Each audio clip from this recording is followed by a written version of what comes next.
тойдон сыр экен, аркалап чукчоо кыр экен, жартыны бүтүн ширеткен, ал муздак кыргыз бий экен.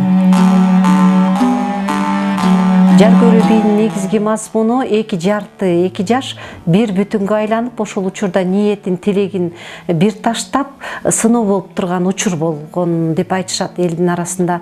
Илгери ошол жар көрүү бийинен чыкпай, кыз же жигит шарт бурулуп, жар көрүү бийинин аягына чыкпай кетип калган учурлар турмушта кездешет деп айтылат да.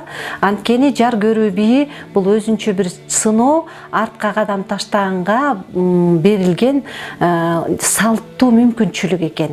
Эгерде ошол жерде кыз же жигит сөзүнөн кайтып кетип калса, элдер ушак кылбай, сөз кылбай, жарты калды, жарты бойдон калды, бүтүнгө айланбады деп эле тарап кеткен экен.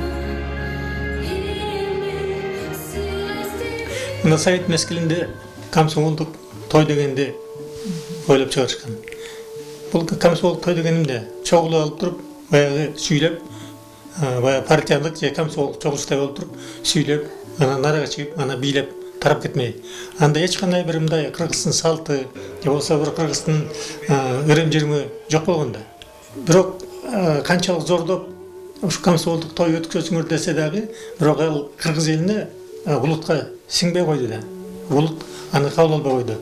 Улут баары кааласа дагы өзүнүн байыркы, баягы мурдатан келаткан салтына кайрылып келип атат. Мына азыркы тойлорду карап көрсөңөр,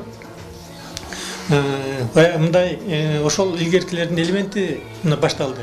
Мына жар көрүү деген, баягы тиги жаштарды келип, жүгүндүрүп, ар бир столго келип, мынакей мына бул болот деп жүгүндүрүп атканы бул илгеркинин салты.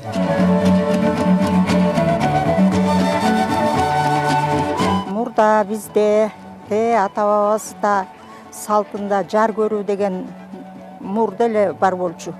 Мына ошо жар көрүүдө жигит кызды жактырып, кыз жигитти жактырып, экөө бири-бирине кандай мамиледе болушарын, мисалы бирөөнө бирөө арзуусун эмне менен билдирерин ойлошуп, жигит болсо куштун канатындай болуп, кыз болсо кадимки жакшынакай жана сулуу маралдардай болуп, койколоңдоп, ушинтип бир бий ойлоп, экөө бири-бирине арзуусун билгискенге аракет кылышчу экен.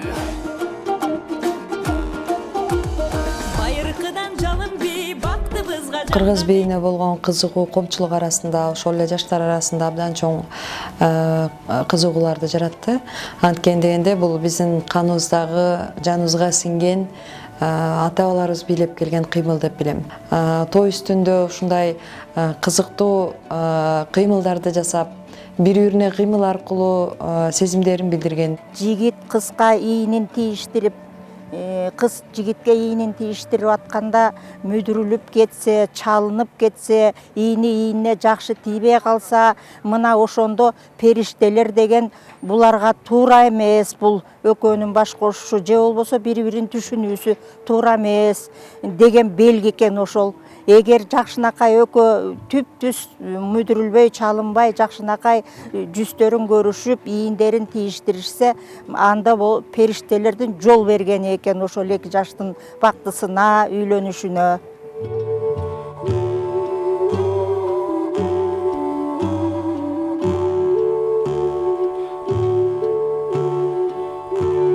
Жигит кыздын жактырып аткандын эң аягында мындай бири-бирин чын түшүндүбү же иштеринде түшүнбөстүк болобу, аны мисалы жигит өмүрүбүз ушундай, жашообуз ушу жиптей уланып, жолдой узарып, ошентиш үчүн жигит кызга акырын жип таштайт экен. Ал жиптин учун кыз эгер чын дилинен макул болсо, жиптин учун алып, жигиттин аркасына нечип, өмүрүбүз ушу жиптей экөөбүздүн колубуз үзүлбөй байланып, жакшынакай жашообуз улана берсин деген белгиси болчу. Кыз жигитке жагып, жигит кызга жагып, жигит менен кыз элге жагып, мына ошентип анан кийин бара-бара ал үйлөнүүгө, баш кошууга, журт болуп, өзүнчө түтүн булатууга жол ачылат экен ошентип жагып бири-бирине.